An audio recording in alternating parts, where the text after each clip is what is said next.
y'all, Jamie here with Country Diggers. Today's video is going to be a continuation of Pirates of the Florida Coast, Truths, Legends, and Myths by Robert Jacob. And today is going to be Chapter 5, Chipping Away at the Main. Stay tuned. Chipping Away at the Main. 1607, the first permanent English settlement in the New World is established at Jamestown, Virginia. Throughout the 16th century, the French and English had made several attempts to establish settlements in North America, but they all failed. This changed in the 17th century. In 1607, the English finally established their first successful colony in the New World. Jamestown, named for King James I, was not just a settlement, but was strategically situated far enough away from the Spanish as to not draw their attention, but close enough to their shipping lanes to serve as a base of naval operations if England wished to attack their fleets. Other English settlements from Virginia to Maine quickly followed, but there still weren't any English, Dutch, or French settlements in the Caribbean. 1618 to 1648, the 30 Years' War in Europe begins over religious persecution. The situation for Huguenots and other Protestant denominations quickly deteriorated in Europe with the beginning of the 30 Years' War, 1618 to 1648. Originally started over political control of Bohemia, the war rapidly transformed into a war of religious persecution. In the 1620s, the Huguenots began looking for places to settle in the Caribbean. As the 17th century progressed, King Louis the XIV, is that 15? I'm not sure. I hate Roman numbers. Anyway, the King Louis's government, Catholic government in France, went from legal persecution to full-scale slaughter in order to rid France of the Huguenots. Even those in Europe who weren't persecuted for their beliefs were anxious to get away from the turmoil of a vicious war, and for many, the Caribbean seemed like a good refuge. The Lesser Antilles Islands at the eastern end of the Caribbean appeared to be the safest location. Those islands were out of the main Spanish shipping lanes and far from the large fortifications on Cuba. English settlers began arriving in 1623, when Sir Thomas Warner established the first British colony in the West Indies on St. Kitts. The French government was on good terms with England during this period and wanted to get in on the action too. In 1625, the English willingly partitioned St. Kitts, giving half of the island to the French. This became the first French colony in the Caribbean, and other French colonies soon followed. Barbados in 1627, Nevis in 1628, and soon afterwards, Antigua, Montserrat,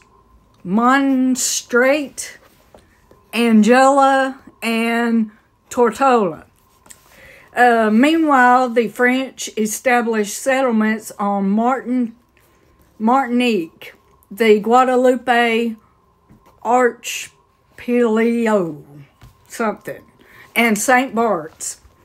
Sorry, I can't say these words right. The Dutch also wanted to get in on the action and established a small colony on St. Martin's Island, where they began a modest salt mining operation. Later on, in 1634, the Dutch colonized the island of Cucuro, which became the Dutch center of operation in the Caribbean. The Spanish attempted to stop this colonization, but every time they attacked a settlement, the settlers would disperse until the Spanish left. 1620s to 1630s, French, English, and Dutch began small settlements in the Caribbean on Barbados, Hispaniola, Nevis, St. Kitts, Martin, Antique, Guadalupe, Tortuga, and Curaçao. Around 1625, some of the French Huguenots and English adventurers who had recently arrived on St. Kitts relocated westward and established a small settlement on the tiny island off the northwest coast of Hispaniola. The island's name is Tortuga, and it is 12 miles long and 6 miles wide. The island was originally inhabited by the Taínos, first named Santa Ana by Columbus in 1493. The 17th century French named it Île de la Tortue, meaning Turtle Island. This name eventually became Tortuga. The new settlers built a small seaport and town named Cayenne along the natural harbor of the south side of the island. Almost immediately after Cayenne was established, the English and French settlers began to migrate to the richer interior of Hispaniola. Tortuga was close enough to the north shore of Hispaniola for dugout canoes to be used to travel back and forth. Located to the east of Cuba, the island of Hispaniola is among the largest islands in the Caribbean. Today it contains the nations of the Dominican Republic and Haiti. It has rich and fertile soil, lush vegetation, and an ideal climate well suited for agriculture. Named La Española, or Spanish Island by Christopher Columbus, the island is where his famous ship, the Santa Maria, ran aground and sank. The capital city of Santo Domingo on the south side of the island dates back to 1496 and was officially established as the capital on August 5th, 1498.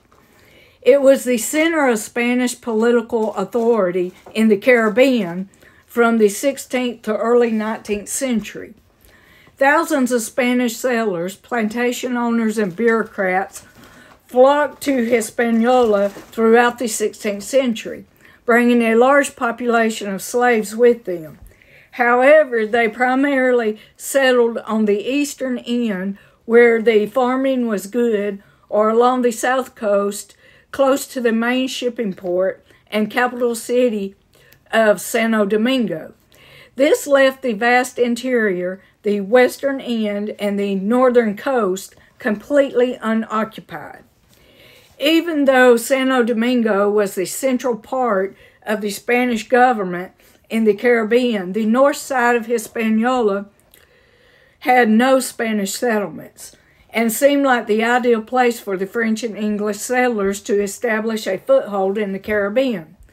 Unlike the settlers on Nevis and St. Kitts, they were sharing their island with their enemy, the Spanish. Consequently, the settlers on Hispaniola took every precaution not to be seen. All right, next time we will start Chapter 6, From Pork to Gunpowder. That'll be a good one. Stay tuned.